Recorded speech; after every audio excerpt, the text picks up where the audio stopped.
If you've ever felt like the third wheel, this podcast is for you. If you love Wheel of Time, this podcast is for you. If you're bored and have nothing better to do, this podcast is for you. Join Rob, Megan, And Jenn in celebrating the Wheel of Time and its statistically best fandom and ridiculous gaming skills, and probably a few cocktails. and find out which one of them will be the third wheel this time. This is Three Three-Wheeling.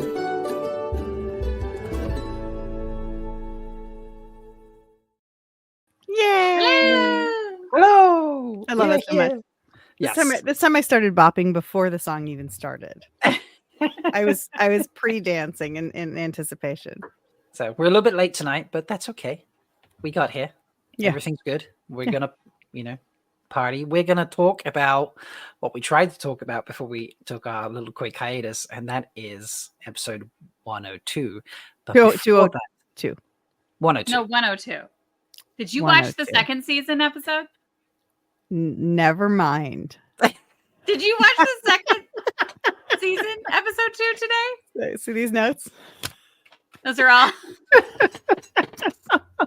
I took notes on the episode 102 last time 3 months ago. Yeah, I was on my game back in May. I will remember everything. I have it all right here in front of me. Don't worry. It's fine. I definitely don't have the episode up to my left, so I could scroll through it back and forth in silent mode, so I can remind myself of things where I watched it earlier in the week. That's what I have of 202. But now I'll do that of 102. There we go. Yeah. Sorted. Yeah. But before we do that, ladies, Yes. we have hit double digits. Woo-woo. It's like my 10th birthday. I It remember that is. being very exciting. It is a big exciting. deal. Yeah, it's like double digits. Does that make us like official? Like, are we like a legit podcast now? I Or don't know we've what always makes- been legit. Yeah, I was gonna say, what makes a podcast legit? I think we've always been legit. Yeah. We Too have legit to quit. booze. Too And legit. Troy's over there would be thinking like, Too this girl legit. is so whack. Why Too did I marry legit. her? I don't remember how they did the hand signal for quit, but I know it was too legit, right? Too legit to I don't remember. What? Okay, I'm third wheeling right now. What is this? Teenage Who Mutant Ninja sings Turtles. that? Wait, is that what it No, is? I love that. No. No. Yeah. No, it's in the third one or second one or something, I isn't have to it? ask Troy. Oh, the Troy, who movies? is too legit to quit. MC Hammer. Yeah, MC Hammer. And he sings it in the second. It's like in TMNT. No, 2 and 3. it's Ice. No, it's Vanilla No, Ice. Is in the I know second Vanilla one. Ice is in the second one. Trust me, I Oh know my that God, one he because I was is, isn't he? obsessed I with know. Ernie Reyes Jr. as a child. for Okay, I'm Secret wrong. It's- Views, Wait, so. who is Ernie? Is he guy with the Kino hockey in the stick? second one? Kino in the He's- second? No, Yeah, he's the kid who does all the great martial arts. the pizza delivery guy. The pizza delivery guy. Yeah. All right. Start from TMNT to Star Wars. Are these what show do we even talk about on this podcast? I have no I idea. would say it's very notorious for the Watt fandom to do this. So It is. Yes, this we do does enjoy make a us too tangent. here. legit. Yes. This makes us very legit. One day, maybe we will just have to do like movie reviews or something at some point. Just for fun. Yeah. That'd be fun. That'd be We fun. should. All right. Let's do. Is it cocktail first or I forget Yes, already? cocktail first. Cocktail yes. first. Okay, Meg has kept us in the dark about this. My God. Back at it. Back at it. Now we're legit. Mhm. Meg has kept us in the dark about this. So Meg, take it away. Yes. What is this secret cocktail? So this is called the Rose Crown. Oh, Nice. So you got the that's very rose pretty. petals on top. That's Yes. very fitting for season 2, episode 2. No, well, yes, But we're season doing 2, episode wow, 2. yeah, but we're I doing know. it season I know. 1. I'm trying to make myself legit. Stop trying to make episode 2, season 2 happen, okay? I wrote It's not down so- fetch. I wrote down so many notes. Not fetch. I wrote down so many notes about Elaine, by the way. Elaine is very fetch. Elaine is very fetch. She Oh my is. God, she really She is is. very fetched. This That is true. cocktail is gorgeous, Meg. For It is those a of you beautiful who cocktail. cannot see what I am seeing right now. And it's There are literal delicious. rose petals Yes. on top of it. It is beautiful. Yeah. And then Yes. there's a nice foam on top from the egg white. And it's so anyway, so I'll talk about the inspiration. So originally, I bought this new Empress 1908. It's Elderflower and Rose Gin. So they have this recipe called the Elderflower Sour. So, and it's delicious. So I was like, ooh, I feel like this is kind of like the rose. Like it's got a little bit of rose, but not very much rose flavor. So then I tweaked it a little bit. And so I took out a little bit of the simple syrup and added some rose water. So it's a little bit more florally and like you can definitely taste the rose. So that was kind of where that originally came from. So rose flavor, Rose Crown, kind of reddish in color, like the banners of Andor. And then I put gold sparkles in it for like the crown. So, Meg, so that was the inspiration. That is amazing. And you have said, I'm not really a mixologist. I just find other drinks and like, and turn them into things for real time. You are a mixologist. And this is you, when you say I tweaked it, you created your own cocktail and it is gorgeous and beautiful. And I'm sure it tastes delicious and I'm jealous. I'm not having any right now. And get over your bad self. You're legit. Yes. I Too agree. legit to quit.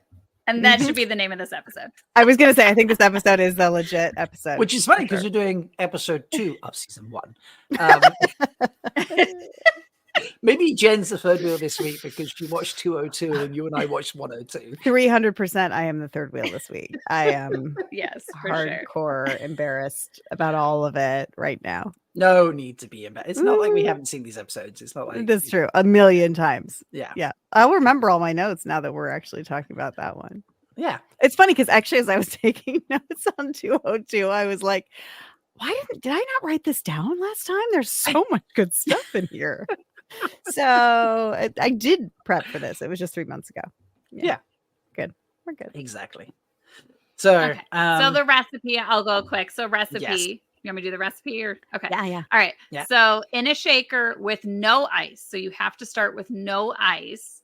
So you pour 2 ounces of the Empress 1908 Elderflower Rose Gin, 1 ounce of lemon juice, 3/4 of an ounce of simple syrup, 1/4 of an ounce of rose water, and then 1 ounce of egg white or just 1 egg white. And then you have to dry shake it. So you dry shake it without ice, and that's what kind of emulsifies the egg white so that it's okay to drink and gets that frothy texture. Then you go ahead and add ice. And then I added the sparkles then, and then I shook it again, got it all cold, poured it in a coupe glass, and then sprinkled the rose petals on top. So divine. Cheers. Here's my really I'm drinking beer. just a cider, so great. Even though it's 1:30 in the morning, who cares? Exactly. I thought you were making coffee. I have a coffee as well. It's actually an alcoholic coffee. I was like, I just need Brilliant. something clean and crisp to like cleanse the palate a little bit. The coffee's a bit. Yeah. It's a bit. Yeah. Yeah.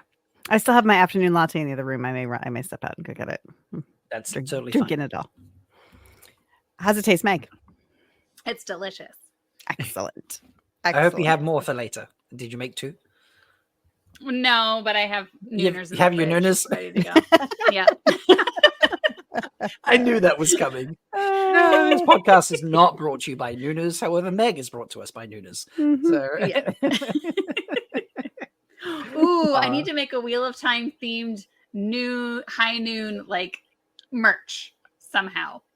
I don't know. I'm gonna make that happen. Yes, we do. What was it? The merch we were going to make last time?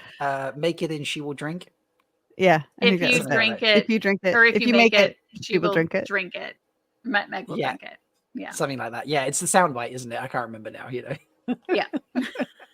The original soundbite, or sorry, the original comment in the soundbite was a little bit dirtier. Yeah, it was a little unintentionally inappropriate. Look, we were just doing Field of Dreams right there, okay, folks? So don't worry. Yes, just Field of Dreams. All right. Social media, has there been anything, Meg? Have we had anything happen? Actually, I was like, so I had in the spreadsheet nothing until last night. So, at a concert in London. So, Rob, maybe you can shed some light on this. Concert in London. Obviously, I know everything about that right now. At All Points East Victoria Park. Right. So it's a outdoor concert venue. Is this like Marcus and everyone was there sort of thing? Yeah. So Marcus and Maya and Ayula were there hanging out. All oh my points. God, my Did you heart. Say East? Yeah, all Oh, there's points just All Points East Festival. Yeah. East Festival at Victoria Park. That is it's just like a music festival. I think so, yeah. Mhm. Yeah. I think it's Yeah. put on possibly in collaboration from BBC Radio 6 Music, which is like, so the BBC has like a range of different radio channels. Some of them are devoted to like different types of music and things like that. Radio 6 seems to be the one that features this. It's got a lot of different people at it that I have never heard of. I know Andre 3000. That's the only one I know. Yes. Oh, and Nas too. Yeah. Right. Yeah. Don't know there's anybody else. like a lot of different people there. It seems I saw the things on Instagram that they were posting. It looked like they had a lot of fun. So, oh, here we go. Yeah, like Floating Points, Pixies, Jockstrap, Joy Anonymous, The Kills, TV Girl, Ethel Kane, Men I Trust, Arlo Parks, Suki Waterhouse, like Justice, like all sorts of people. Dang. Yeah. So let me see if I can click on Sunday. Nope, it's just going to take me to the Sunday. Oh wait, yeah. Phoenix Gossip. Phoenix. Yeah. Say She, Everything, The Lemon Twigs, Wednesday, Spiritual Cramp, like a lot of different people playing. So it's like a whole range of different things, it looks like. Cool. It looks like a lot of fun. Yeah, The it just Instagram made me photos look happy like a that lot the of fun. cast was hanging out together. So Yeah. Now I'm getting all like, yeah. I'm like, verklempt. oh, yes. Yes. It's nice to see that. It's nice. They to were see cute. them. I also saw Maya was there as well, who plays Yes. Yeah. Chied? Maya, Yeah. Ayula, and Marcus. Yeah. Marcus. Mhm. Yeah, and then Yep. obviously their other friends. So Yes. it was very cute. It's very sweet. It's Mhm. great. It's really great. I love it when they all go party. So, and I'm pretty sure this weekend is Donald's final weekend at Hadestown. I think so. He just did that question and answer Yeah, thing next with weekend. Yeah, I think. Yeah. Mhm. yeah. So Yep. that's coming Yeah. around, and then he's off to star in as Sherlock. Moriarty. And the new show Yeah. as Moriarty. That's so great. It's going to be Mhm. fantastic. Matt was Definitely. amazing, and Donald was amazing in episode 2 of season 2. I'm sure Donald was. But we're in the Barney stages right now. We're in the Oh, Barney stages right now. I know. So yeah, well, let's get into it. Unless Meg, do you want to? When are you doing your new segment? I know we've just done. Oh, like, I was gonna do it before we got into the main segment. I didn't know too if we Great. wanted to talk about anything from Sarah Nakamura that got dropped at all during the 5th anniversary. during the Dusty thing. Yeah, Dusty had their 5th anniversary. I just love that would be the only thing remotely close to news, I would say. Yeah, She really just said it's basically quiet. Yeah, in I terms of loved season 4. some of the behind the scenes stuff she was sharing. Like it was Mhm. really cute stories of like people talking to each other or hanging out or things like, you know, people's kids are doing with other people's kids. And Mhm. yeah, it was just all those silly little stories that have nothing to do with the actual TV show. No, but they were It was really just nice to hear. Yeah, Mhm. it was so adorable. So Yeah. Hey, So that's one of the everybody should things- check out that episode. For sure. And that's one of the things I feel like about this fandom as well. Obviously, like with, you know, Rob running off to Prague to see people on stage in Prague Shake. But it's, you know, we love those stories as much as anything. Mhm. And I think Yeah. that's, you know, again, I mean, you know, it's a different, I don't know, it's a different version. Our fandom has, we definitely hold and believe we have a certain ownership into the series and like, and some of our own personal connections to it. But a lot of it is just like, those are the stories that really feed us. So it's really Yeah. sweet. Yeah. They really are. And I liked hearing some of Sarah's, like, I suppose, origin story, like how she Mhm. like met Rafe the day he was pitching it and things like that. It was just very, very sweet. And she really campaigned for herself to be involved in the production. You know, She did. like that was her goal for Yeah. years. Mhm. you know, Mhm. and the whole thing about Elaine making beer and stuff, and it's like, what if Elaine turned Yeah. water into wine? And she's like, she's not Jesus, you know. You know, Peter, that was in episode 2 of season 2. That's why I'm I not brought it going to up. drop it. I am not going to drop it. It's just so you know, I'm like a terrier on this one. I'm going to bring it up at least. I have 2 more places I'm already planning to bring it up. Yeah. It's all right. Because when we actually get to 202, I'm just going to talk about 102 the whole time. Also, this is called leaning into your mistake and owning it and doing it big and publicly, which I am Yes. a proponent I'm of. down for that. So, Yes. but yeah, that was a cute 5th anniversary for the Dusty Wheel. So congrats to them. I turned up for most of it. I happened to be off on Thursday, so I was able to get up and watch it. It went far later than I expected. I know you were. I couldn't believe you were there as late as you were. Yeah, it was 6:20 in the morning when I eventually went back to bed. I had gone to bed previously, but I knew Sarah was going to be there, and that's why I stayed up so late too. Yeah. And he wanted the monster hop on at the end, and I always joke I'm a big event mod. I don't turn up week to week, but when he has a big event, the more people are going to be there, and it's just like, yeah, okay, I can actually be there. So that's great. Those are the events I jump on for. So it was a lot of fun. Much appreciated. Honestly, these days we don't have to do a lot, which is very nice. So yeah. We've again weeded because out the bad eggs. Statistically, the best fandom. I agree. It is. It is. All right. So is it time for your new segment, Meg? It is time for my new segment. Oh well, I guess I better push a button about something. So push a button. Okay. I think you should. I'm going to push a button. Welcome to Journal Entries with Baby Meg.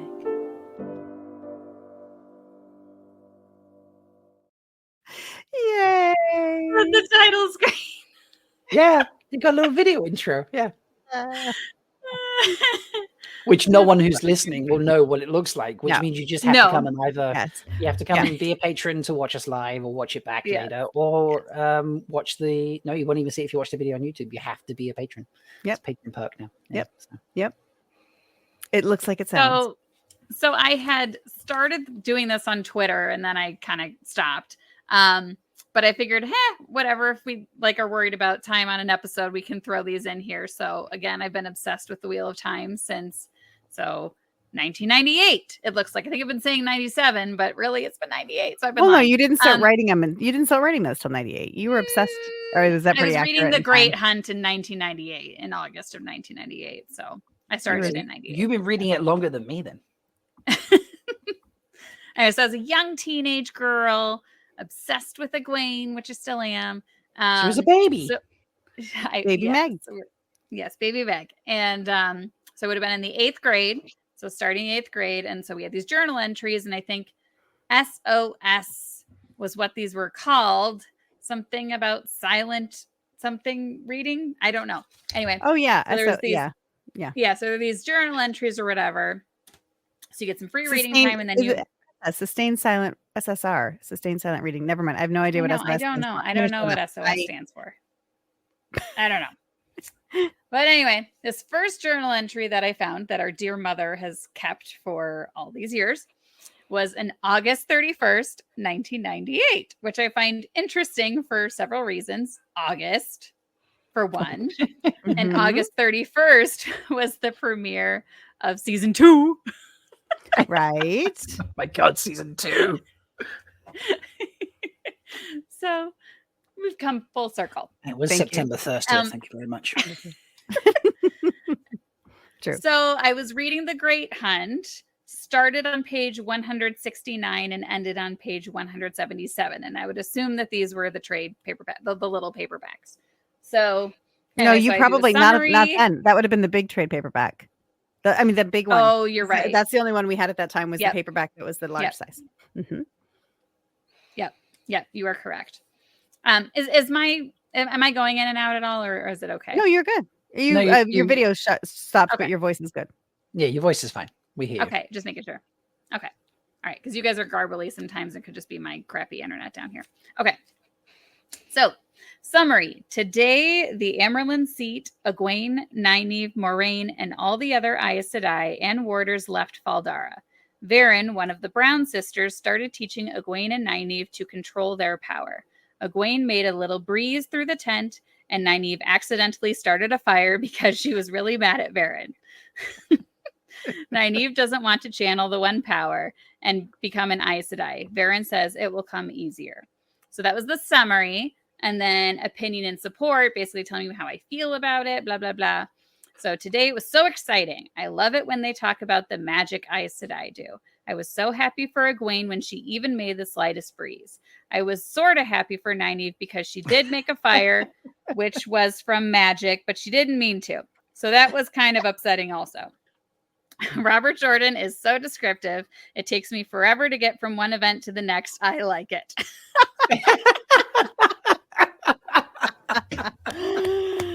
Nice. Thank you, baby Meg. By Thank the you, way, baby Meg. summary, opinion, and support. SOS. Nope, none of those things. Oh, Yes, you that just makes said sense. Yeah, You just literally said that. Yes. There's a summary and then opinion and Mhm. support. there we go. Oh my god, that's amazing. And I'm kind of happy for Nynaeve, but Yeah, because she did something with magic, but it was a fire, so I'm not sure. It was super cute. Yeah, I love Um, that. That's incredible. yeah. That's great. Yes. Very sweet, baby Meg. Yes. So, You know what? Yes. Some of those moments happened in season 2, episode 2. I'm just saying. I'm telling you, y'all watched the wrong episode. I'm clearly in the right place at the right time. Yeah, apparently. For sure. Mhm. Speaking of episode 2 of season 1, Thank shall we talk about that? Yay! This starts with episode 2. I want to kick this off with, I love how horrible this scene is, I suppose. I don't know if that's the right word for this, but I never thought I would like White Cloaks as much as I did. This is like the pinnacle of introduction for horrific characters. Like, I don't know, there's something about the White Cloak entry into this being the cold open that I absolutely adore. Abdul Salas does an insanely good job. He's amazing. Mhm. I still can't put him and Colin Frizzle's best friend together It kills me. in my head. You know? It kills me. It kills me.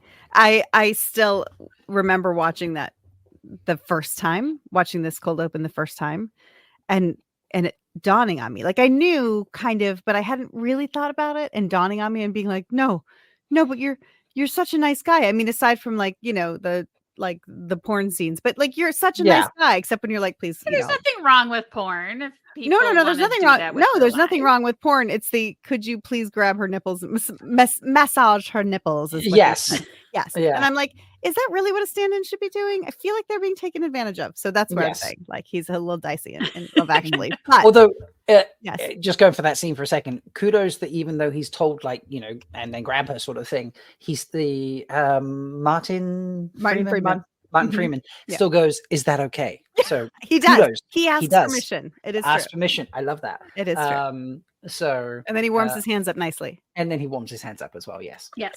So, but you're right. The massaging is weird. I don't understand why It's- that was put. It's so funny though. It's Yeah, so it is very funny. That's Especially when they're talking about like trafficking. Yeah. Anyway, to see him play an evil White Cloak and just the way he delivers the lines and that, like, oh my god, this might be my second favorite. I Mhm. can't remember. I did rank the cold opens at one point. This one had to be pretty high up there. To be honest, it was pretty. It's cool. interesting that you would say that because I have found there are more things in season 1 than in season 2 that upon rewatch I wanted to skip. I wanted to fast forward through.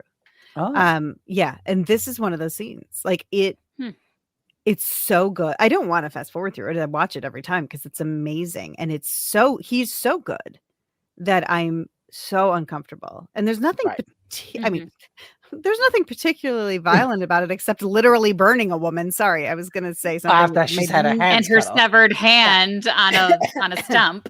Yeah. Yeah. Okay. So there's a lot of very particularly violent things about it, but it's it's done in such a way that it's not, you're not actually seeing the violence No. in, Right. in a graphic way, and watching the fire and watching the burning through the cup at the end of For it the is cup reflection. Such good cinematography. such good cinematography. And also like a really, we talked about it before, but like the comparisons between this and Game of Thrones and the like in your face violence and the like, this feels like reading a book when you have to imagine Mhm. it and you see, you don't see it in the book, but you hear it and you read about it. And so you put your, as much as you want to fill in the gaps in your mind and your mind's eye and your head canon. And so there's that. I feel like this is a really great representation of that, of like, you can see as much as you want to see. You can really look into that goblet and see it. If you want to see more, you can turn down the volume and lose the screaming if you want, but it's excellently done and so uncomfortable and awful to watch. It's horrific to watch. Yeah. Yes. I agree. So it sets the Do White we want Cloaks to up. discuss? Oh, go ahead, Rob. I just think I was going to say, it sets the White Cloaks up to be a genuine threat immediately. Yeah. Rather than like bumbling idiots is what I feel like they are most of the time. So yeah, in the books, most of the time they're idiots. Yeah. So do we want to discuss how we think Valda is actually capturing an Aes Sedai? Oh, like how he's doing it? Because we've talked about oh god, how did he capture the Aes Sedai? like, does he have a ter'angreal? Right. Because Egwene, Maybe. well, or maybe we should wait and talk about that in episode 4 or 5 because when we see a weave at him, Mm-hmm. maybe we should wait for that, is all I'm saying. Because that was where that idea came from. I don't think we had any idea of that at this point. Yeah, at this point. I think people were wondering how it was possible and that maybe he did have a fox head medallion or something like that. But yeah, I think there's that. And I think, but the other thing too is that I think, do we find out? I mean, I assume that she's a warder with a yellow with a warder.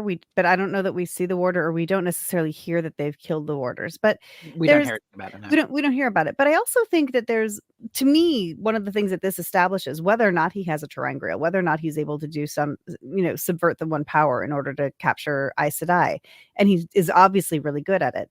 The thing that they say in the books over and over again, and we've just watched episode 1 where they seem pretty damn all powerful, but what we've heard over and over again is that a woman, you can still catch an arrow in the back. You need someone to watch your back. Moraine caught a dagger in the shoulder. Yeah, and Moraine caught a dagger in the shoulder. And so, like, to me, in some ways, like, we set up the super powerful Aes Sedai in the first episode, and then suddenly now we see that they have weaknesses and they can be hurt. Like, so we're seeing Moraine, like, in this episode more and more get more ill, from her wound, but we also see this woman right off the bat. And so I think that it's just saying, and whether or not whatever he's doing to keep her from being able to channel at this point, and he's also eating, and the kid brings him food, but I feel like I know there's wine that he's drinking, but we don't know if there's tea, if there's some sort of tea that they've given her. I mean, yeah. I think the hands being removed is a setup for Aes Sedai can't channel unless they can do their specific hand movements. So which is obviously yeah. So they catch her unawares, cut off her hands, and then she can't channel. Yeah. Mm-hmm. So, but I did. Yeah, I remember this discussion when it first went around, and I remember thinking, you know what, them having a tea kind of makes sense, to test women or something, I suppose. I don't know. Like I felt the ter'angreal was too power related for White Cloaks to have, unless Valda's keeping it a secret, and that's how he's got to his position, which is literally just something that's occurred to me right now. So, but we can talk about this more when it rolls around in episode 5. Did you say 5? I think 5. Yeah. I think 5. yeah. So, but yeah, a great cold open. I'm still sad we didn't get cold opens in season 2, but that's just how it goes. But yeah, do you want to just go for the episode? Yeah, sure. Linearly. That sounds good. Linearly. Yeah. That's too many L's. too many syllables. Yeah. Next up, we have our adventures with Hightower. Which I have to say, still one of my favorite lines is, "You're not the type of woman that hears no often." And then Moraine says, "I am not." It is a good line. It's a great line. Yeah. Gives you a lot of just insight into Moraine using 2 sentences. I don't know. We knew that he was going to die, didn't we? Yeah. This We was no, we know. this was Yeah, spoiled. it was spoiled. I feel like it was definitely spoiled. The fandom knew. Yeah. 'Cause there was a lot of conversation about it before this aired. Yeah. There Did he was. die in the books? I don't remember. No.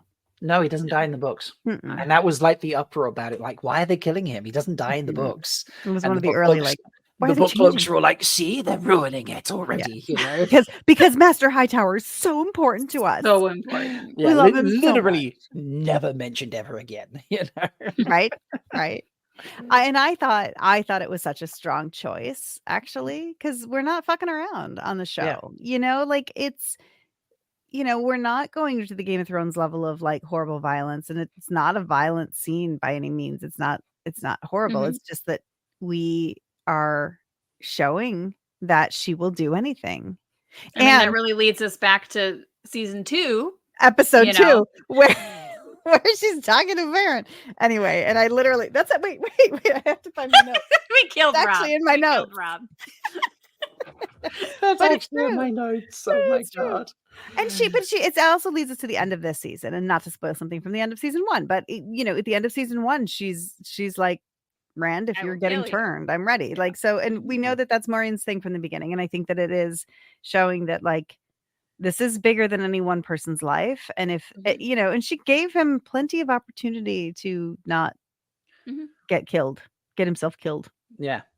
Also, that guy was he's a bit of an idiot. I'm sorry. Who looks across that river, sees that hulking mass of monsters, and thinks, I need to take my raft back over there?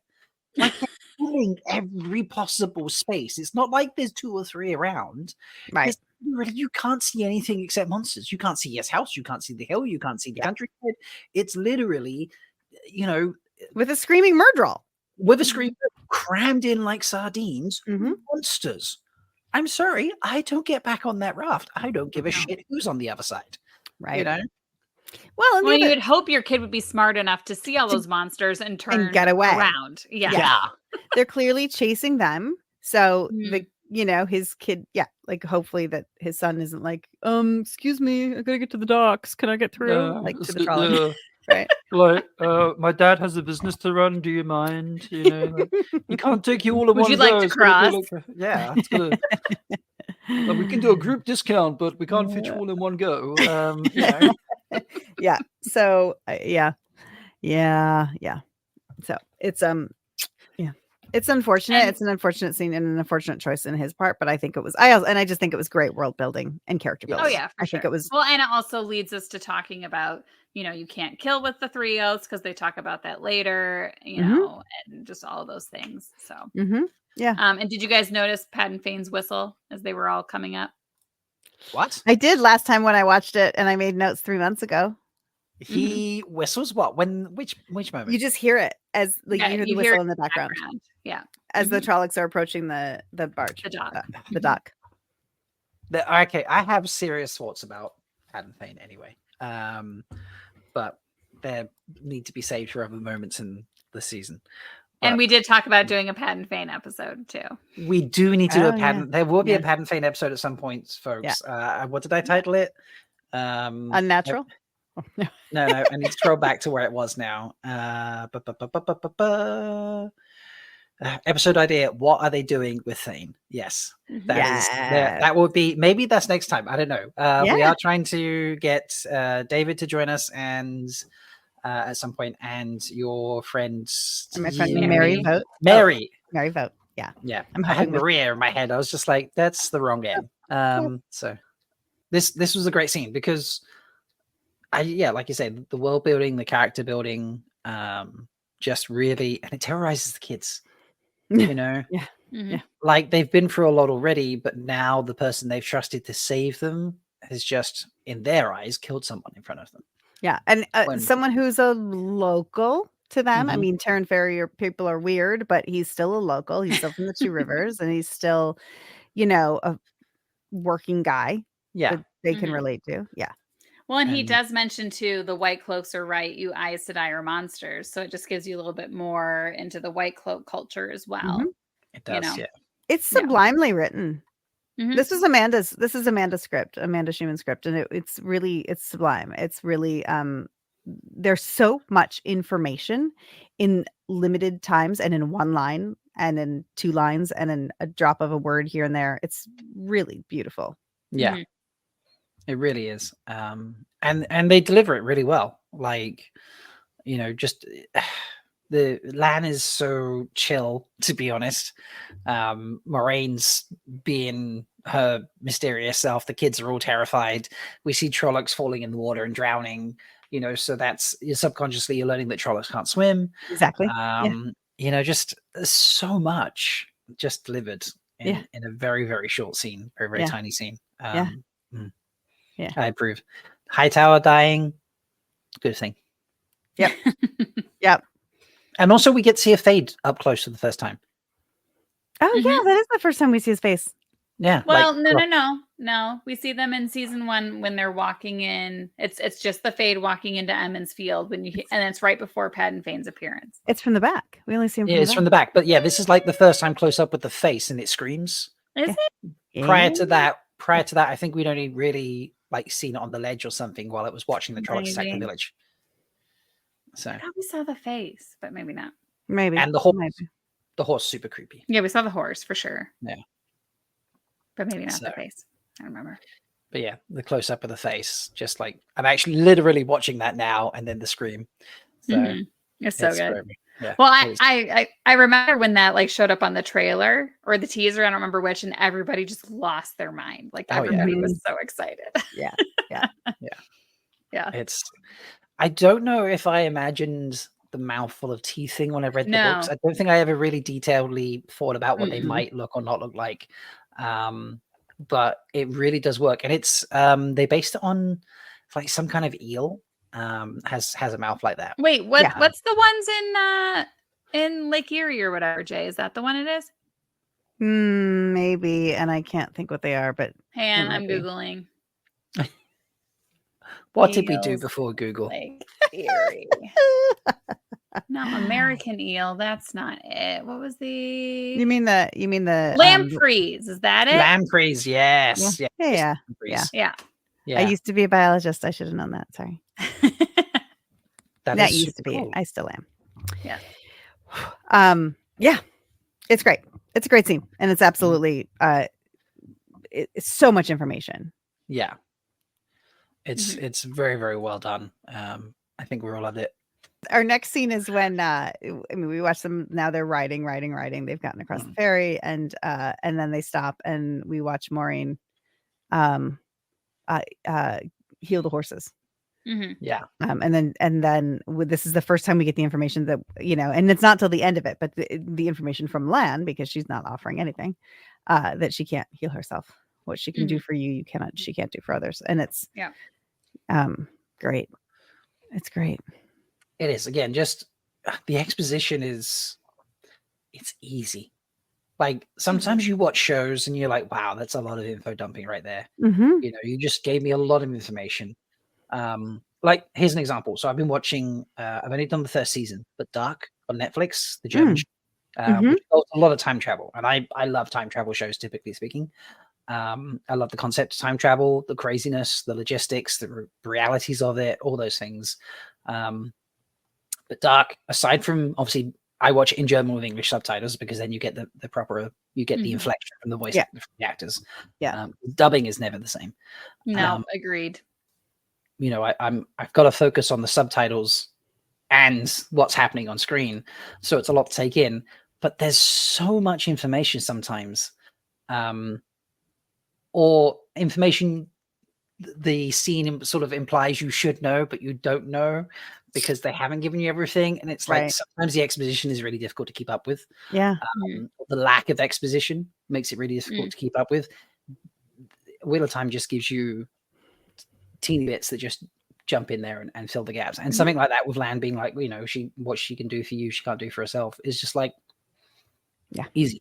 It's not complicated. Which honestly is very reminiscent of the books as well. I mean, like we talk about how in Eye of the World, it's a very like loose magic system. We don't really have all of the details yet. And as we learn more about it throughout the rest of the books, then you get some more exposition. But I think it is very similar to what we see in the books as well. Yeah. It's introduced. It's slowly doled out as we need it. in a Yep. in a nice way.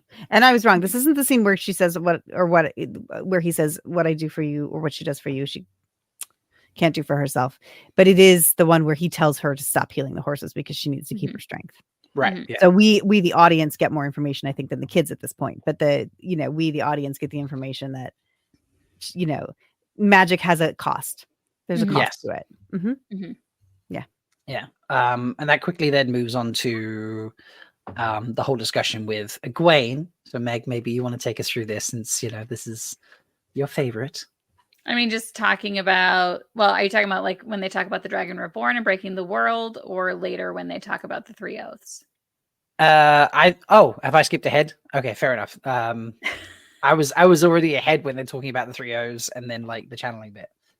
No, I mean, so before that, they just kind of talk about, they say the dragon can fly, or do any of us have wings or feathers or whatever? And they just kind of talk about, and she's like, forget everything you know, and that sort of thing. I mean, there wasn't really anything revelatory, I don't think. Although it was funny to be like a flying dragon that they've, because people expect, the Dragon Reborn, like where are the dragons? I mean, there's a whole podcast named that, like, but are they dragons? Right. Like people would be, wouldn't be out of line to think, it's fantasy, or there's a character called the Dragon Reborn. Right. Are they dragons? Right. They wouldn't. Yeah. So it's almost like a fun nod to be like, bugger off with these winged beast things. Like that's not a thing. So there's no dragons. Yeah. There are no dragons. Except the Jumara, but Yeah. Well, we don't know. Not yet in the show. No. That's true. But I mean, they pretty much describe an adult Jumara as like a dragon, right? Do they? When? In the Brandon Sanderson short story, in when they go through Demandred becoming Bow the Wild. Oh, actually, no, I've still to this day never read that. Jen, you too? Megan, you're the third wheel, baby. Sorry. I know it exists, I've meant to read it like 2 or 3 times. I'm like, oh yeah, I'll read that. Look, I've read Ravens, okay, so chill. Yeah, which is the most important because it's a Queen. Yes, the important side. There we go. I've never read that Bow thing. Okay, so maybe all right, fair enough. You say Robin? I was watching Rob's face. I was like, what the fuck is she talking about right now? She's talking about Jumanji? Did she say Jumanji? Jumanji. Who's Bao? Like, isn't So that like isn't that like an Asian bun thing? Steam? Spoilers. Yes. Yeah. The Bao. worms Bao. in the blight makes me are really like hungry. the fetal, the infant, The larva. Jumara. Yeah, the Yes. larva. Yeah, the larva Jumara. larval And state. then when they The get Lava Jumara. Oh, I like that. I do think I remember this. I do, but I didn't read it. I don't I know. don't think I Where read is it. this? Where Where even is is it? this? Is it? It's a compilation of short stories. yeah, Like a fantasy anthology. Unfettered Demandred Yeah. story. Bless And I think I have a copy. River I of think Souls is Oh, what it's yes. called. River Yeah. of Souls. copy Where of can it you read somewhere. it? Maybe that should be our next episode. Should be reacting to River of Souls. Tor. Yes, let's do it. I think Tor. It was a Tor anthology, and I think Tor actually. Yes, it's unfettered. Tor We should released download they released a download of it at some point. Yeah, I Okay, read it so on your Kindle. They River haven't of read it. Souls is a short story written by Brandon Sanderson set in the Wheel of Time. It's a collection of 4 scenes that were cut from a memory of light. In an introduction to the story, Brandon explains the reasons these scenes were removed. The basic arguments that he and Harriet felt that this sequence revealed too much about a new part of the world at a time when they were trying to wrap the saga up. Chronologically, River of Souls could be read in between Towers of Midnight and A Memory of Light, although some fans may prefer to finish in Miracle of Light before reading it. You can get it available in the Unfettered Anthology from Grim Oak Press. Unfettered is a collection of short stories from some of the industry's best fantasy writers, including Patrick Rothfuss, Terry Brooks, Tad Williams, Naomi Novik, Peter Rulian, I think, Lev Grossman, and more. It's edited by Sean Speakman and an up-and-coming writer and cancer survivor who's raising funds through the sales of this book to help pay for his medical treatments. And apologies because I said it was Tor. It is not Tor. No, but No. Yeah, I'll have to look that up. Yeah. All right, Yeah. Megan, you just that like took us on a real tangent. I know, but I feel really schooled. Yeah. I feel schooled. I know this exists. Have I ever read it? No. Exactly. So- And did I kind of maybe forget that it existed? Yes, I Yes. did. Yes, I I did did. too. Yes. Yes. This is the episode of Jennifer admitting all of her faults. I'll So- drink to that. Ah, damn. Meg Spoken is like a definitely true the little third sister. wheel. Yeah, Meg is definitely the third wheel this week because Yes. she's read stuff like this. So Yes. kudos. The All right. ultimate nerd. Okay, Back moving on. to episode 2. I've lost where we were. Well, We- so we were talking about Moraine and Egwene, and then the Right. exposition about the 3 oaths. Mhm. And then that This just was kind a- of This we talked about how the exposition has been really light and easy. This was probably one of the heavier bits of exposition, to be honest. Mhm. But I think it had to be, didn't it? Like you couldn't do this casually in throwaway lines or whatever. Like it had No. to be a dedicated scene with a discussion between characters and feel a little heavier, I suppose. Which, however, a difference with the books, which I still wonder about, is the one about shall not, like, I won't kill with the 1 power except in the last defense of an Aes Sedai or the life of my warder, but they don't ever mention Shadow Spawn Right.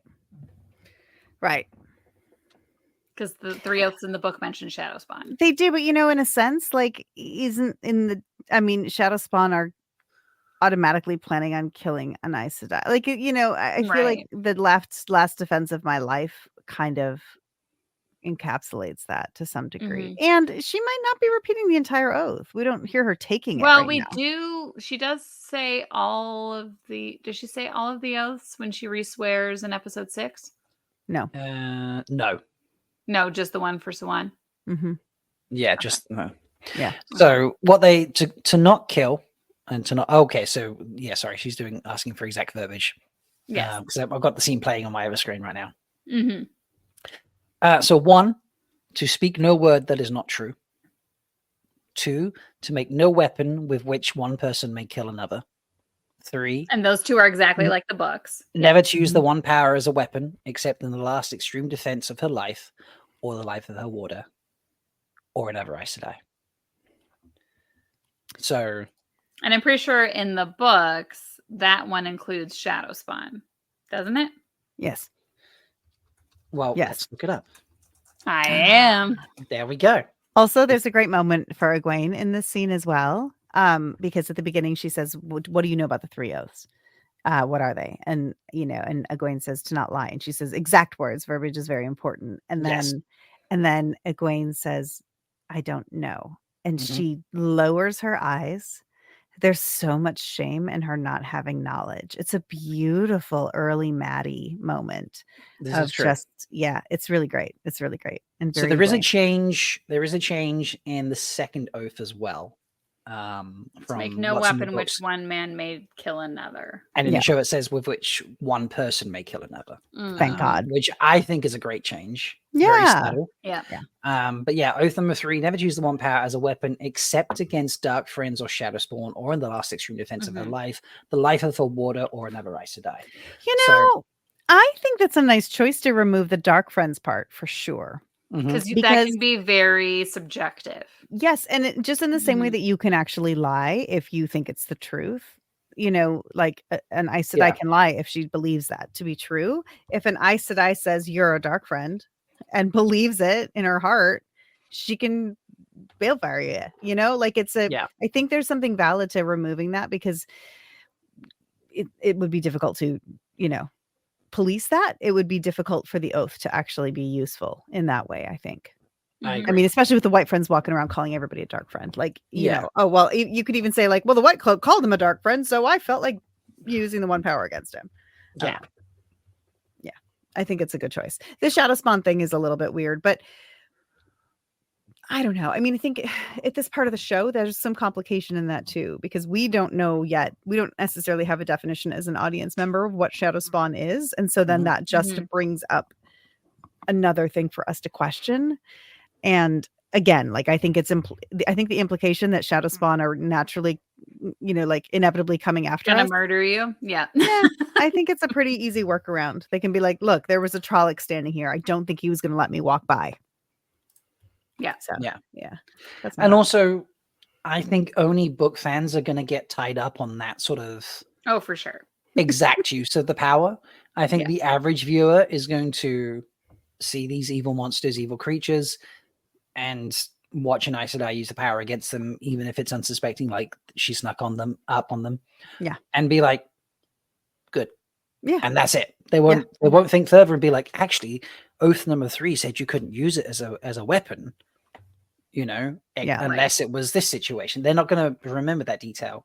And if they are, they're going to be like, yeah, but it was an evil creature, so it's fine. Yeah. So I think it's just book fans that might get hung up on that. And to be honest, we get a little, the details sometimes, we get a little. We're not so chill sometimes. Be steadfast. That one still goes me. Gird your loins. What does? No, be steadfast when they cut that. I do miss be steadfast. Yeah, that is true. Yeah. So, but yeah, it's a heavier scene, but a necessary scene. Hey, I have a question. I'm sorry. It is kind of about season 2. Her Kisiara changed between seasons. Yes. Yeah. I mean, she's probably got several. Does she? No. In the book, she has one small blue stone. All right, book cloak. Had since she was a child. Book cloak. Morning. I'm going to put it out there. Yes, warning. I'm going to put it out there right now. I like the new one better. I'm going to put it out there. I hadn't noticed. Between the two. Yeah. The one in season 1, the one she's using in this scene with Egwene, because she's using that for Egwene to practice turning channel, is a little more ornate. It's got like a little more definition to it. In the second season, even the chain is a little heavier. And then in second season, it's just the stone. Where do we see it in the second season? Promo shots, I think, mostly. No, she's wearing it in Carienne. She wears it through when she goes home. This is the one I put it on screen for the folks watching video. Yeah. Oh my god, I'm literally exactly right there in this exact second too in mine. Yeah. Yeah. But that is, and it's beautiful. It's really beautiful. But I like the chain is quite heavy, which is hard to hang in your hair, to be honest, as a piece of jewelry. And I like the chain is a little more delicate in season 2, and then it's just mostly the stone with a very small thing surrounding it, not all that ornate stuff around it. Right. I think that makes sense. And also, Carrions are subtle. Yeah. We'll just blame Sharon. Sharon, I love me some Sharon. She's so good. I can't wait to Justice for Sharon. Justice for Sharon. Sharon. Oh my god. There is going to be oh my god, I had to stop breaking people's hearts. So I announced the schedule for Malcuricon, I don't know, like a week ago or so, or something like that. And one of the panels on Saturday, when we're running 2 tracks instead of 1, is the Sharon Gillam Stan Club. Oh, yes. And someone in the convention Discord server was just like, it says Sharon Gillam in the title of the panel. Is it too much to hope? But I was like, look, I need to be very clear right now. Sharon Gillam is not coming to the convention. And they were just like, well, and they said something else. I was like, just it's not. It's really not what you think. We're just going to talk about costumes, okay? Yeah. Bring your expectations down a lot there, Oh. One day though, I will have Sharon, I'm sure. Yeah. She is also, just in case you, I don't know if this has been talked about or not, but the Costume Designers Awards also were announced, and she is not nominated in that either. What? I'm gonna break something. I know. Well, that's the thing too, is I don't know, there's all the guild stuff, right? There's all the stuff. I don't know for sure if Sharon is in the Costume Designers Guild. I have not yet been able to suss that out. Maybe when we have Marianne overseas. Yeah, because she mostly works overseas, and so she may not be, in which case, there's that as well. Is that like the Academy Awards? If you're not in the club, you don't get nominated.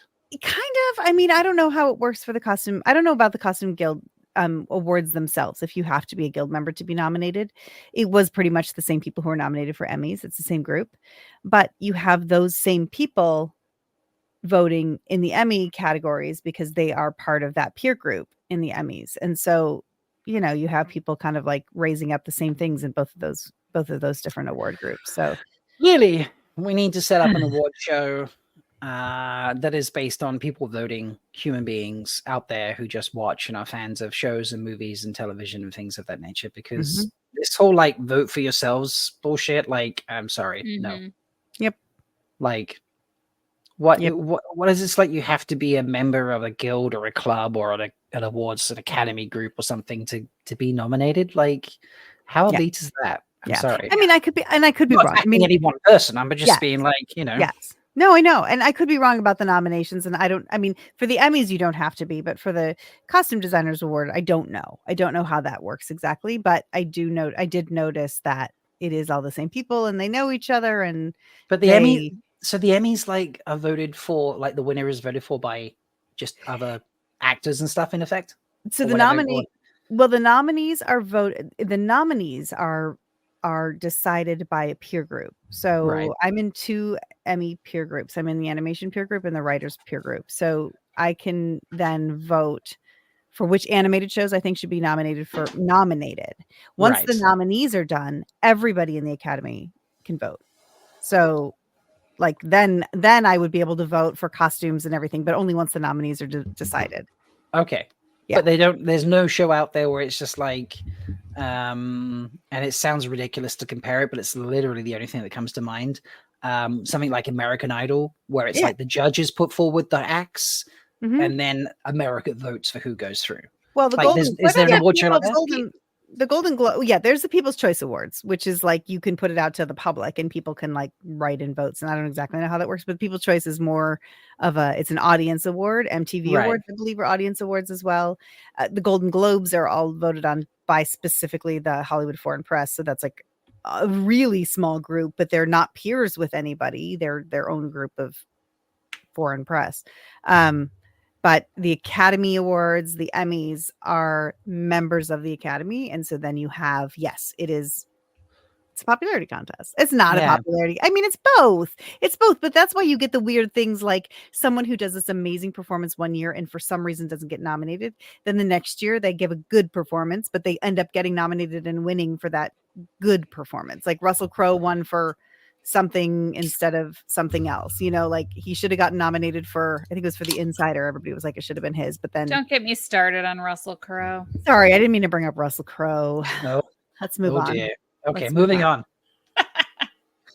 So after this, we will plan how to revolutionize award shows. Award shows. Agreed. But we've decided the Bluestone is different. That was information everybody needed. Yeah. Sorry. And we'll just move on from there. This is the most tangential episode we've had, I think. It really is. It's good. Maybe it's because it's later.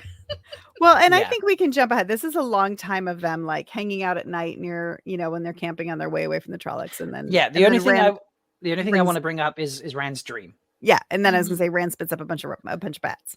Yeah, the whole bats, and then they wake up and there's dead bats everywhere, sort of thing. It's Which I rewatched this today, and listening to it, I had a really hard time not vomiting. Like, yeah, Nice.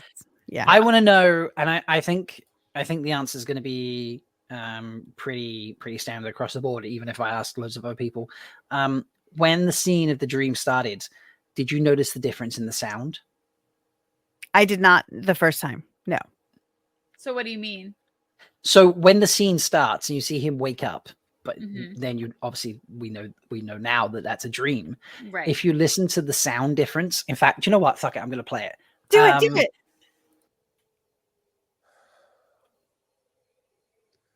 Nothing. Yeah. There's no ambient sound. No animal noise. There's no wind. There's nothing. You hear him with that breath. It's very. The sound is dead, like he's on a soundstage. Yeah.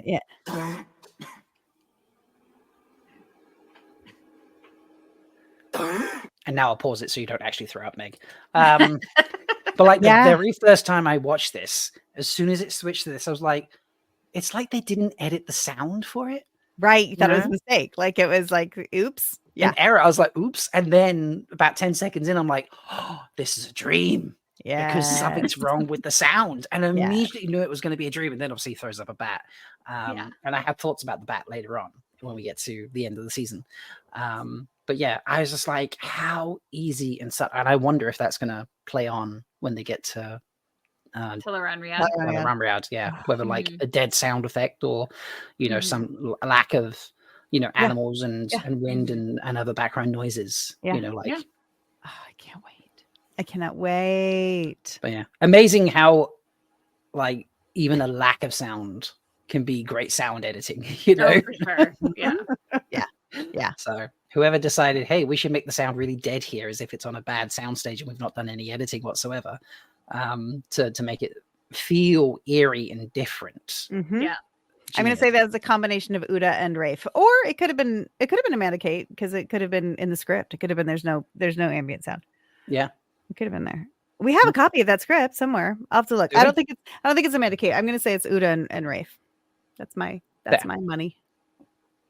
But yeah, 'Cause this that is- was this just is really, in the really cool. book. We Yeah. we could talk for a long time about this whole episode. Mhm. But shall we But- Yes.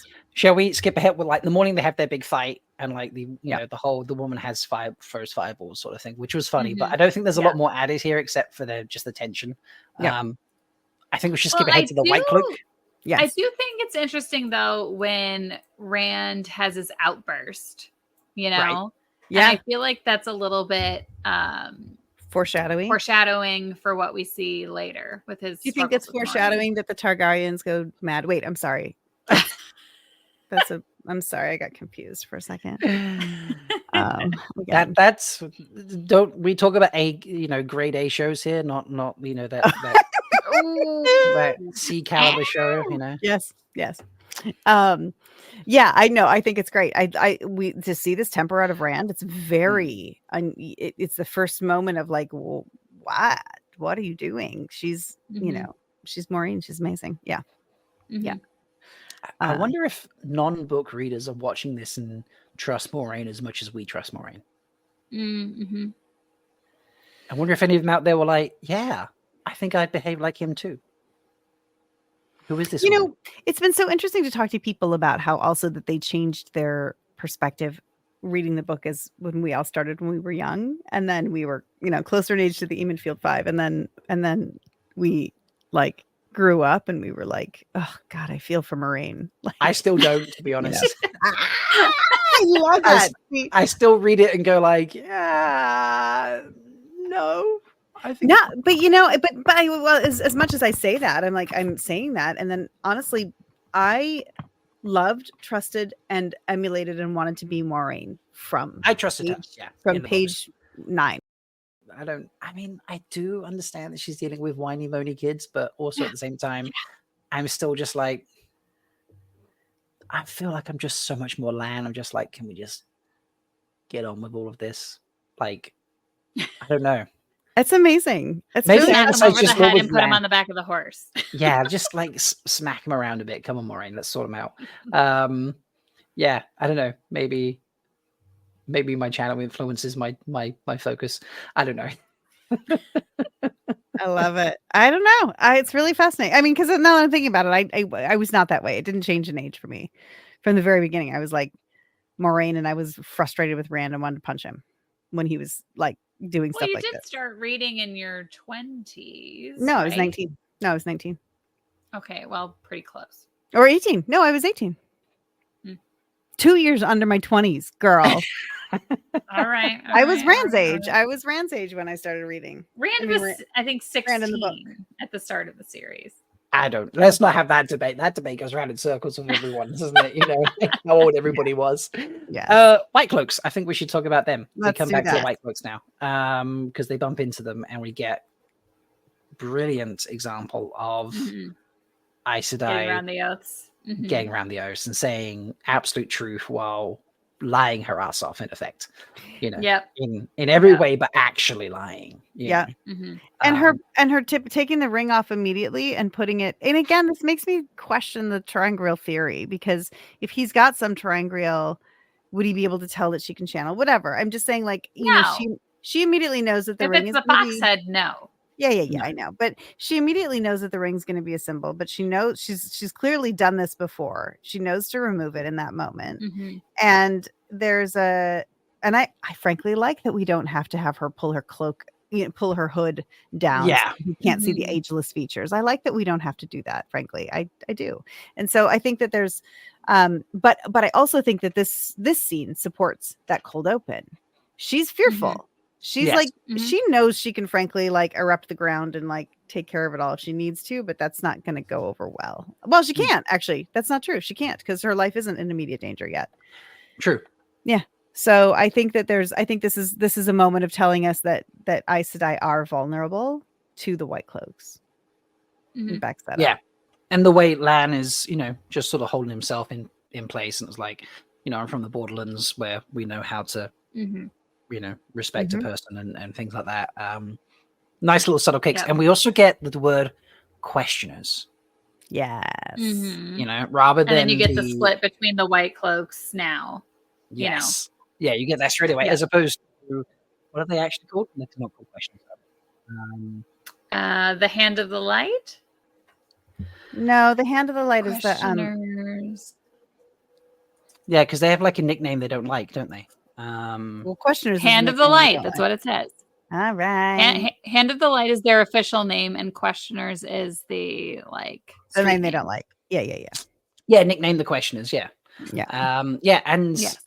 You're welcome. You're welcome. Thank you, Megan, for schooling us again. Yes, we vow. We vow. Yeah, to we you. bow. Teacher mode today, I tell you. I just warming up for next month. Is that what it is? Yep, totally. Yeah. But yeah, Bornhold uses that phrase very openly. He does. In front of I forget his character's name now, but In front of Eamon Valda. Yes. Eamon Valda, yes. But in the books too, there are White Cloaks who say questioners deridingly. Yeah. Mhm. Yep. But yeah, very, again, another creepy scene. This does feel like a dad squad. I'm gonna be honest. I remember making a meme about this, like, dad squad goals where they all like get in the, they all wear the same shirt and go on holiday together, sort of thing. This felt like a dad squad moment. Like when your dad squad fancy dress is on point. I think was the meme or something like that. But yeah, what do we think of the armor? I love the armor on the White Cloaks personally, but I do. Yes. Yeah, I do too. I like it better season 2. I actually do like it better in season 2, but it's all like season 2 is a play on what they did in season 1. Yeah. And I think it's great. Yeah. It works well for me. Mhm. Just all of it. It feels very White Cloaky, but yeah, fresh. Yeah. Yes. So, yeah. All right. I think we're liking the White Cloaks so far, which is nice and bad and scary all at the same time. But next up, shall we talk about a song? Oh, I love this song so much. It's a good song. Shall we play it just for fun? Yes, please. Yes.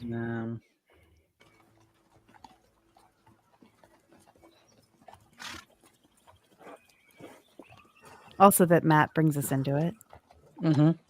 He knows they need a little morale booster. He does. Footsteps of a father, trail placed by our mother. They bore the land with their blood. Long ago, oh, sing of Manatharin. Weep for the blood of Aemon. Cry for Manatharin. Long ago.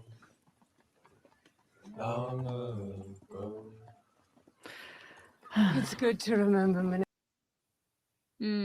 So good. So and it's so short, but yeah. So I wonder short. if there's more But verses. it's so impactful, I think, especially for book readers, Yeah.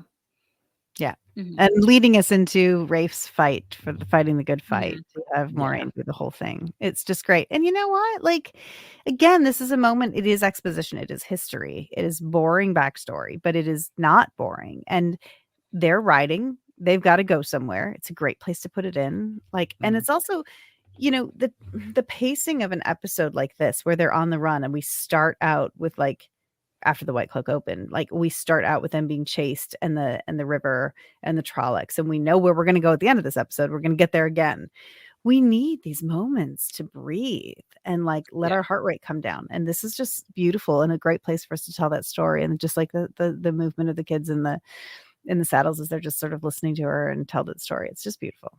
And the song is Well, and to be honest, I wonder if Rafe, in his quest to get it in, he told okay, so spoilers for the end of the series, told the entire arc of the series, because there's so many parallels between Egwene and Eldrine in this story. Between, she felt Yeah. her husband dying, so on and so forth, pulling so much of the power that she burns herself out and kills herself, all of that.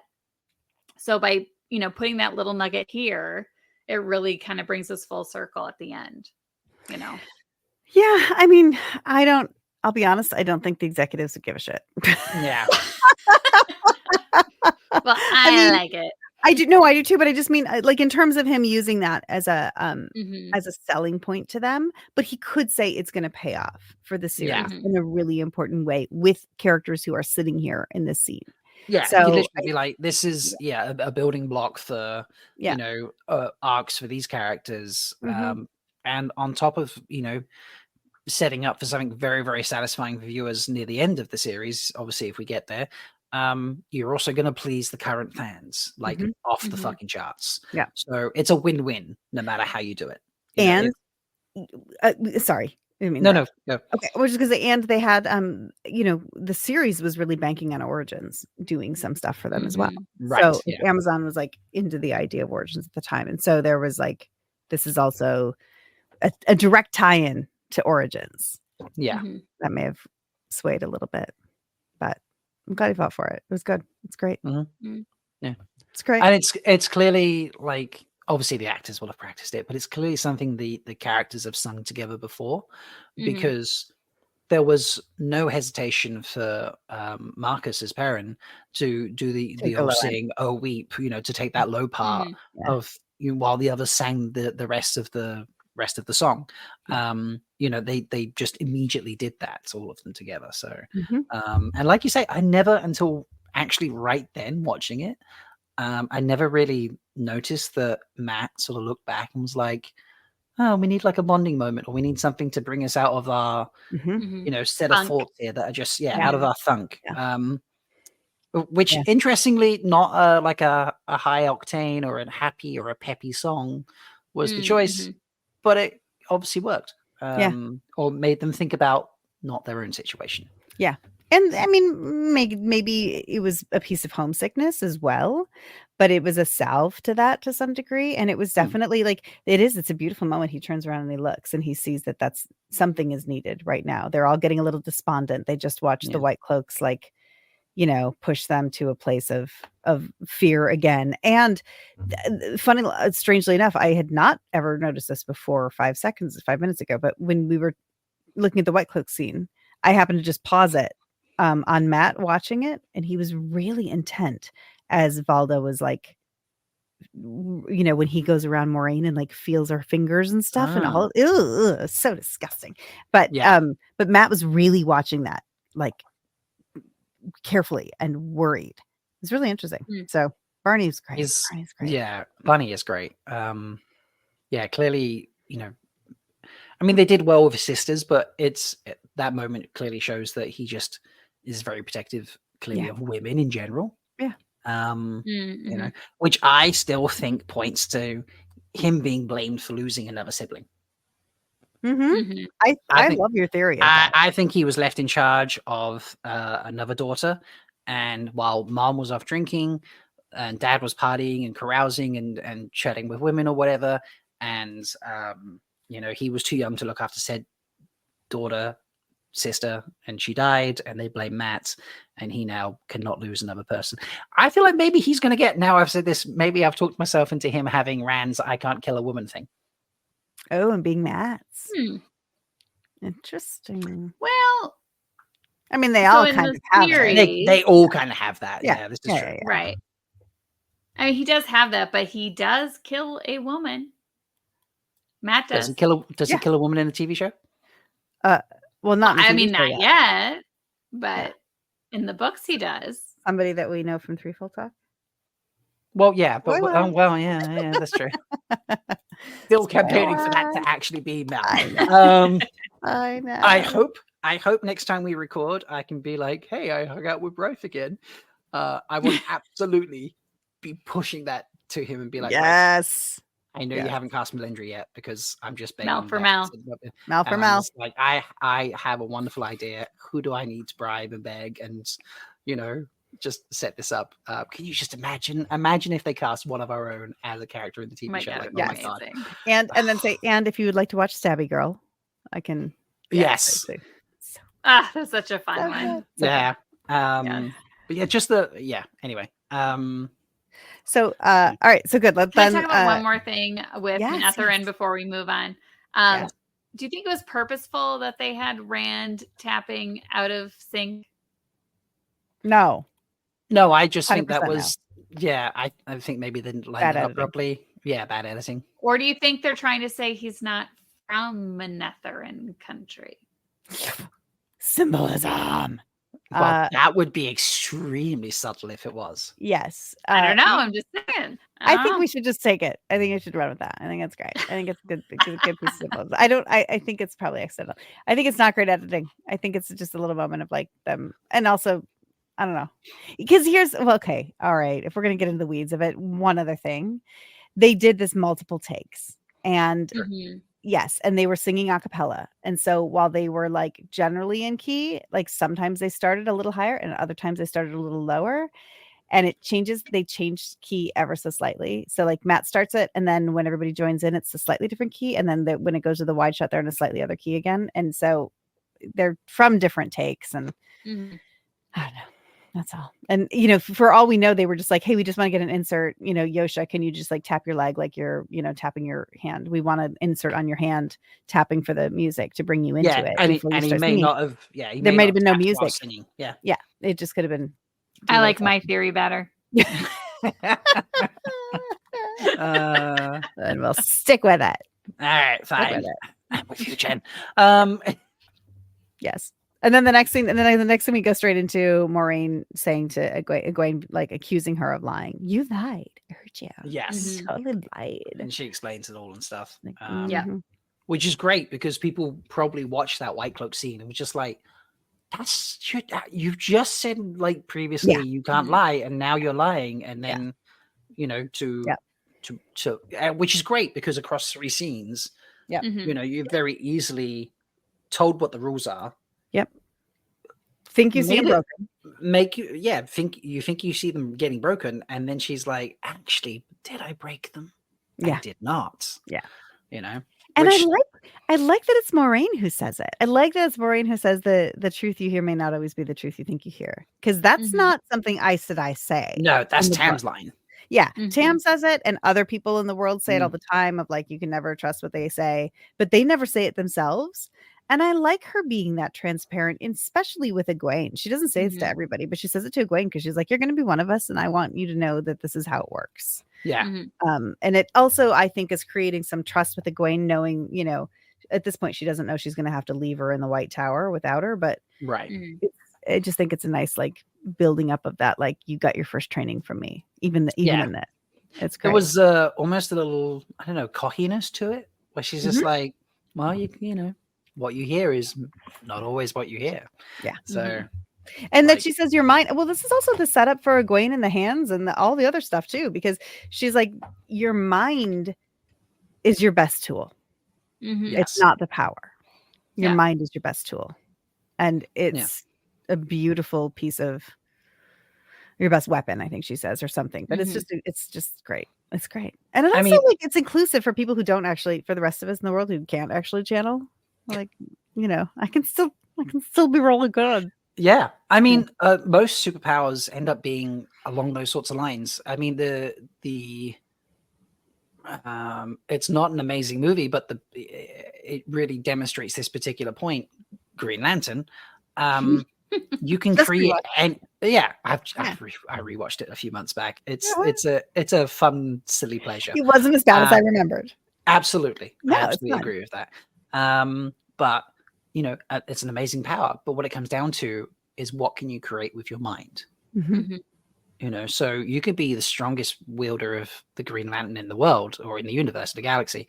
But if you can't think of fun, creative ways to use it and beat your opponent, it's pointless being that strong because, they can be crafty and beat you with better ideas, and superpowers, magic, whatever you want to call it, use it. Like how you use it is more important than the strength of what you're using. Like, so it's a very good lesson. Yeah. That's great. So, all right. God, this is going to be a long episode. I know. All right.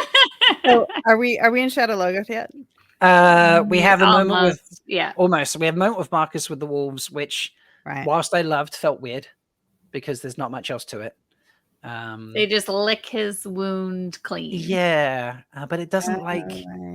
I think that's kind of like meant to imply that his wound is now healed, but it doesn't. Right. It's kind of like forgotten about afterwards. So yeah, it's a weird one for me. That one didn't land, I've got to say. Yeah, I agree. Yeah, I feel like there's much more. Like the wolf stuff paid off in season 2. It didn't pay off in season 1 for me. Yeah. So we do then get the scene of like what Moraine does for you lot, she can't do for herself type thing, which we thought was earlier, but it's actually now. And then we do get like the big chase scene and they end up in Shadow Logoth while she's passed out. In Shadow Logoth, obviously 2 things for me that I think are great, and they're both Matt scenes. Matt with Perrin talking about the dagger that's Layla made. Lovely. Layla. Which I thought was very touching between them. Like just I don't know. It was a beautiful moment. Oh yeah. And there were like tones of like the whole a tool versus a weapon, right? During that conversation. Yep. There was, which was weird for those two. Well, actually, not weird for Perrin, no. Yeah. Because that is a huge part of Perrin's arc. Whereas Matt's like, I will use a weapon gladly. Thank you very much. I will make a weapon out of a bedpost. Yes, I will make a weapon out of a bedpost and some duct tape and a bad dagger. I love seeing people lose their shit about that. I really did not mind it at all. I have no problem either. The only thing I was just like, there's no way that dagger's staying on as effective. That was mine too. Yeah, I was like, but whatever. It's it's a fantasy world. Like it's the precursor for the Ashandarai. Precursor. Yeah, and he'll still be able to learn it and use it because it's his hero weapon. It's his hero weapon, agreed. Yeah. But yeah, that was a really great moment between the boys. And then obviously the finding of the dagger, which we'd seen in previews. We got a little snippet of the dagger and such, but this was the we first did time. hear the whistle for that, right? Patton Fane's whistle leads Matt to the dagger. Yes. It does, yes. Which leads me to believe that maybe Patton Fane is already bonded with Mordeth at this point. I've heard a lot of discussion around this, and I don't think so. Maybe we'll have to save this for the Patton Fane episode. Maybe we could save it for the Patton Fane episode. I feel like we can't have the Patton Fane episode until after season 3. I feel like I need more Patton Fane information. I feel like I'm sure. No, we could do like a speculation. Yeah. All right. Fine, I'll be the third wheel on that one. Yeah. All right, fine. But yeah, it's the dagger moment is cool. I like that. I'm glad they didn't have the whole Mordeth treasure hunting, boys get lost in the city thing. It was that would have been a waste. Yeah, it was like, yeah. Disappears inside a brick hole, and It's just those are pieces of magic in the books that don't ever pay off soft, in terms of that stuff, and B really confuses again the magic system. Like we're only in episode 2. We're still trying to establish what the magic system is in this world, and to bring in other kinds of dark magic that aren't really part of the one power would be really confusing, I think. Yes. Yeah. Megan, when you said to me that you were rewatching this and you were almost a Shadow Logoth, I was literally trying to remember where they mentioned Shadow Logoth in season 2, episode 2.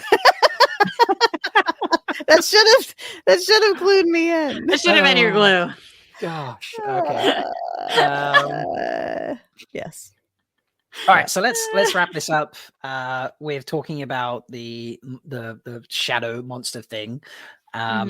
And then I think it'd be fun matching Mashadar. God, that's so annoying in the books. I gotta say. I know, right? Yeah, It's like the two Esme might say. faceless. Yes, yes. And then we can wrap it up with the fun Rafe, like, what is this soundbite discussion? Yeah. But yeah, did we like Mashida? Yeah, I think Yeah. it was good. Yeah, Yeah. I loved it, and as you know, as sad as the horse scene made me because I love horses. I thought that was a great way to just like you got to see it visually what it is. Why not pick the biggest physical thing around to show it on? You know, we can't lose any of the people at this point. There's not a rabbit, you know, and like it was great. It's not a rabbit. The real question is, where is Bella? Where is Bella? I don't know. The real question is, Bella. Talk about the convenience of it not going inside the building or church or whatever they were in, and then literally it disappearing, chasing the others, and then that's the moment that Lan and Moraine come out of the building. I was like, that was all very convenient. There was some plot armor going on there, wasn't it? So we could call it plot armor, but honestly, like I didn't mind. So even in the books, she says, "I set wards around this building, idiots. Why did you go away?" Like, but she definitely did not do that in the TV show. She didn't. But we do know that there's a certain essence around her, like that she, you know, like Lan can feel shadow spawn coming, and I can almost buy that that Mashadar would have avoided her. I could buy that. Okay. I don't know. It moves so quickly away. Like the second they came out, or like it did that, and then they came out. It was so together that it kind of felt like.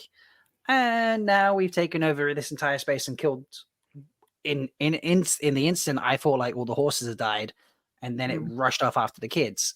And not then all the horses, and it's like only one horse. And I was like, all seemed very convenient.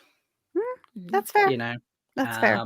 So it's not like I hated it or it took me out of the moment, but as I watched it, I was like, oh well, that was lucky, wasn't it? You know. Yep, that's fair. So, but it was fun. And the way I honestly thought, and I knew it wouldn't happen, but there was a part of me when like Matt and Rand were like getting stuck at the gates and the way through the wall and stuff like that. I honestly thought it's gonna get Matt. There was some part of me like it's actually gonna get Matt. What's going on? You know.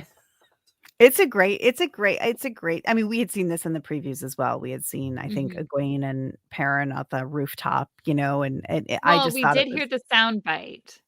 That was one of the teasers, like the 4-second teasers that they were releasing for Wednesdays for a while. Yeah, was that sound bite? Yeah, it was. Yeah.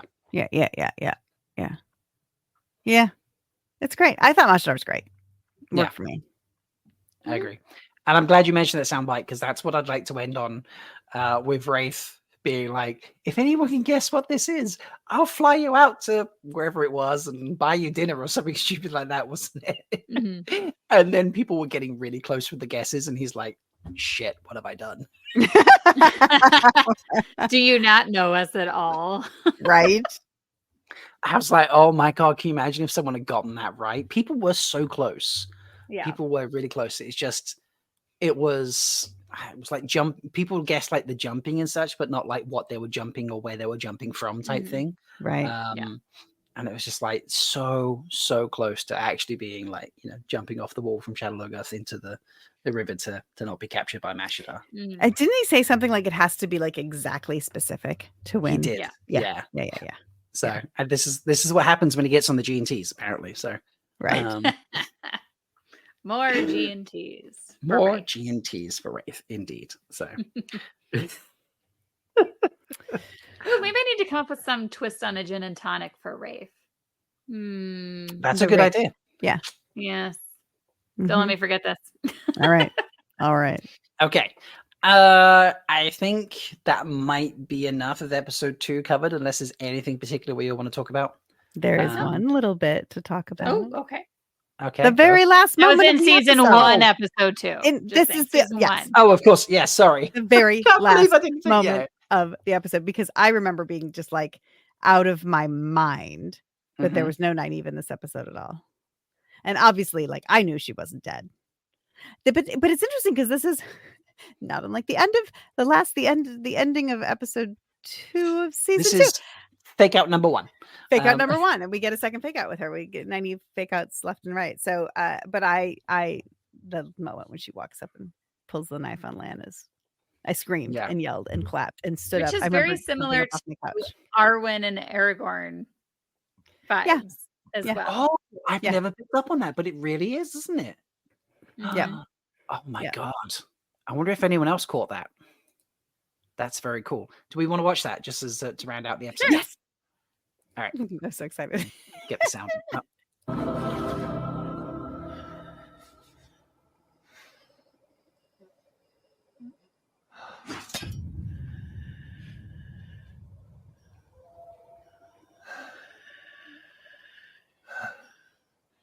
If you don't take me to them right now, I'll slit your throat. So good. It's so good. It is very cool. It's so good. It took me, I wasn't until the second or maybe even third time that I watched it that I realized it was a Trolloc blade that she had. Yep. Yes. Yeah. The blade that she took out of the Trollocs scabbard and killed him with. Mhm. Yeah. It was a couple times watching it for me as well. Yeah. I actually remember that moment watching it on the big screen, on the IMAX screen at the season 1 premiere, which was like just insane. Because it's likewise, I knew she wasn't dead. But Yeah. I didn't expect her to appear back then in that moment. And Yeah. it was just really, really cool. And we only got to watch the first 2 episodes at that screening. Oh, and that's how they left you. And that's how it left. I was just like, oh, you bastards. But it was really great because obviously they were all there and then they went up on stage in front and talked about things. Oh my God. But yeah, it was a very, very cool moment. And I think, you know, just Lan getting caught off guard, which is just, you know, Catching a ranger off his guard. yes. Yes, Arwen. Can you say it in Elfish though? I was trying to be Arwen. I know. You That's did what a I good just said. job. You It was did a good really job. Yeah. It was very good. And I honestly never got the Arwen Aragorn thing until you said it. I'm like, my God, that really is. And it even feels like the movie, you know? Yeah. Which, because obviously the books are meant to be, you know, especially the first couple books are meant to be like a tribute to Lord of the Rings from RJ, you know, and here is Rafe and the TV show kind of recreating that feeling. a scene from the fucking movies. So now I'm like, all right, are there more than one? Because I think there are. I think there's some moments of the hooves of the Myrddral's horse when it walks up towards the wine spring, And it being all cloaked. could be really similar. And because we see the hooves first when The when prancing he's looking- pony. Yeah, well, there's outside the prancing pony. I think you're right. Now Yeah. I think we need to do an episode of this where we go through and we compare. We compared the movie. Like, I need to rewatch the movies. And and it would make sense that Rafe would honor the movies because Jordan already honored the books. Yeah. You know what I mean? Like there's a Amazing. Yep. amazing. I'm excited about that. I mean, I'm just about exploring it, whether or not we do have an episode about it. I think it's really cool. Yeah, I just feel like we need to do that. So, how do we feel about maybe not doing Never Have I Ever since we've been recording for an hour and 41 minutes? I think that's fine. We went a little long. We went a little long because I wasn't prepared. Do you think? No, you're fine. I don't know whether I was classed as prepared either, because I didn't write notes. I'd never seem to write notes when I do this sort of stuff. I was like, I put the show up in front of me. That'll work. I did watch it earlier this week, but yeah, I'm just not a note taker. But yeah, it's fun to watch them back. It is. They're, they just hold up. I mean, it hasn't been that long. It's not like watching like The Greatest American Hero, which does not hold up, sadly. Yeah, I'm sorry to say, but it's just not necessarily that I see new things every time, but I have new thoughts and new emotions every time, new feelings. I mean, I've seen new things this time thanks to you two. So Megan, you bring in the subtlety. Yeah. Yes. All right. I'm good at that. The tapping out of time. we'll let you have that one. It's real. It's real. Has anyone ever seen Yosha dance? Because it might just be Yosha. Yeah, maybe he has 3 left feet. All right, so we're not going to do Never Have I Ever's because this is a very long episode, folks, even Yes. after I edit out probably some of the tangents. So we're going to wrap it up with just What a positivity. just positivity. Yeah. Wait, so who is the third wheel? Did we just? It's me. I think we called you the third wheel about 4 times tonight. So Mhm. Okay. Right. Yeah. yeah. So I'm fine sticking with that. You should be the third wheel on the week when we introduce your journals. Baby Yes. Meg. Yes, Yes. this is true. Yes. So yeah, what a positivity. This is connected to Wheel of Time.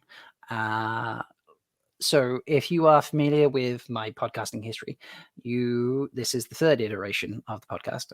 Prior to this, I had Malka's Wrap Up, where I interviewed people, and prior to that, I just did the Malka Talks Theory podcast, where I talked about theories, mostly book theories. They kind of fell out when the TV show came out because it just kind of, everyone was talking about TV show, and like doing theories about the books kind of felt like just didn't. I don't know, it didn't feel right. But on that, I had a coworker and friend who went by the name of Null. As like a first-time reader, I'd convinced him to read the books, and so he was chatting with me about the story and stuff. I haven't seen Null in probably 18 months since I went to my workplace for a celebration night, and he happened to be working, and it was also his last night there. And I haven't actually like hung out with him probably for about 2 years. Well, almost a week ago, I bumped into him waiting for the tram because the tram is on a redirection at the moment for Tramworks, and I was at the stop he would get on at because he's on a slightly different tram to me. And it was like, hey, how are we going? I'm like, chatting, I haven't seen you in ages, blah, blah, blah. And he said, hey, I've got something that might interest you. I was like, what's that? And he pulls out his Kindle or e-reader or whatever thing it is. And he's like, look at that. And there on the screen is a book, obviously. And at the top is the title of the book. And it is the 7th book of the Wheel of Amazing. And I stuck with it. And he's like, yeah. He's like, obviously, I stopped reading for a while. I sort of fell out of it. And then I wanted to start reading again, he said to me. And it's like, do you know what? I never finished reading the Wheel of Time thing. He's like, so I'm going to pick that up. And he genuinely said these 2 things to me. Firstly, he said, the more I read, the more I like it. Mm. I was like, oh my God, that's so good to hear. Like, genuinely, like, Yes. he's like, yeah, just getting more and more. And I love it more and more as a result. And then he said to me, he hated Rand when he first started to read it. He was like, Wow. Rand, you're a whiny little bitch. Like, cut it out, dude. Like, like you just drive me mad. All these things. He thought he was a little sexist in some ways. Yeah. And so many things. And he was just like, I hate it. And now he's like, the more I read of Rand, he's like, I'm actually starting to like Rand a little bit. Like, dude's got it hard, Yeah. And I feel for That's him. fair. Yeah. And I was just like, oh my God, this is amazing. But it was just really sweet to see him after 18 months or whatever it's been since I last saw him for a minute or 2, because obviously he was working and I was out enjoying a meal. And he was like, look, we've still got each other's numbers. Let's actually catch up and check in with each other and be friends again. Well, not that we stopped being friends, but Sure. we sort of reconnect. Yeah, right. And it was just that the look on his face when he was like, look where I'm up to. Like, I'm reading the books and I'm on 7. And the more I read, the more I like him. So blah, blah, blah. And Right. And that it clearly means enough to him. It's affecting him enough now that the first thing he thought of, like when he saw you, was like, this is the gift you gave me. I want to show you that it's, giving you a gift in return by showing you that it has meaning for him. And it's really sweet. Yeah. It's really lovely. And he is the second person that I have caused to read The Wheel of Time. Ever, but he is the first person that I ever actually gave the book to. I was like, please read this, that stuck with it and is reading The Wheel of Time. Kayla read them, but she read them because I like Wheel of Time, and she's like, I'm an avid reader, I should read these books that my new friend likes. So she read them off her own regard. I didn't ask her to read them. I've given The Wheel of Time out at least 6 times in my life. Never once has anyone actually read it. So I've had, Kayla read it, and my mother read it, both for, Rob's into this, so I'll read it. Not because I was like, hey, here's the book, read it. So, so 2 people, sorry, on top of Null. But yeah, it was just really sweet to be like, actually, I finally gave the book to someone and they finally actually read the series, or at least, up to 7. And he's like, I'm really excited to keep reading. And I was just like in my head thinking, I wonder if he thinks the slog is going to exist or not. I mean, I don't think it exists, but he might, so yeah. So that's my water positivity. Oh, I love That's really, it. really sweet. That's very sweet. So I must send him a message and actually catch up. I'm just so busy right now. I'm like, I'm not going to be able to see him until after Malkiricon, but Right. it'll be great. So Yeah. so very excited. Love that. Yay. right. All right. That might be our episode. I think that's it. It's a long one. Longer than Hour Is and it- 50 minutes. Well, maybe because we had to discuss 2 episodes. because you kept trying to bring in episode 2, season 2. I did. And we had a few tangents. We did. Yes. Yeah. We did. This is going to be fun to edit. Yes. Yeah. Thanks, Rob. That's okay. We'll have to talk about a sound bite. I don't know. Maybe I'll Yeah. find that when I'm editing tomorrow. Wait, Yeah. we didn't. And we let us at least say that this was a very legit episode. Yes, it was. It really was. That's very true. Yes. So fun to spend the afternoon with you both. Well, afternoon for me, night for Megan, and middle of the night for you, Rob. It is 3:07 a.m. Oh, that's what time my kid was born. Another tangent. This tangent is brought to you by 3 Wedding, Yep. along with Nunes and many other things. Many other things. There we go. There we go. No, it's not. No, it's not. No, this podcast is not sponsored by Nunes or anything else. But if High Noon wants to sponsor High Noon, I don't know. Was it? Yes, what are High they- Noon. High Noon? Hey, there High we go. Noon. If High Noon wants to sponsor us, I'm okay with that. So, Meg Yes. gets a lifetime supply. Everybody wins. Oh my Everybody god. wins. I'm so happy. Everybody wins. Oh my god. All right, folks. Please like the video, rate the podcast, comment on it, all those nice things. Follow us on Twitter at 3wheelpod. Am I right there? I Mhm. always forget. Yep. And Instagram, which is Meg. Looking it up. Instagram is 3.wheeling. Nice. Thank you. And Twitter, I'm not going to believe what Jenn Twitter's said. 3 Wheeling Pod. You're sure? There's a 3-wheel pod. I tell you what, Okay. folks, the links are in the 3-wheel description. pod. 3-wheel pod. You say things with such conviction, but I know they're bullshit. I think we just Wow. found our clip. Yes. All right, folks. Thank you for listening. Thank you for sticking around. And if you want to hear the full versions of these recordings, go join the Patreon and become a member, and you will be able to enjoy that benefit. But until next time, I think that's it. So goodbye, everybody. Bye. Bye.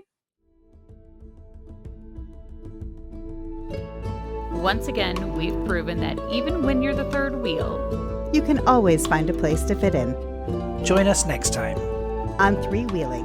on 3-wheeling. on Free Wheeling.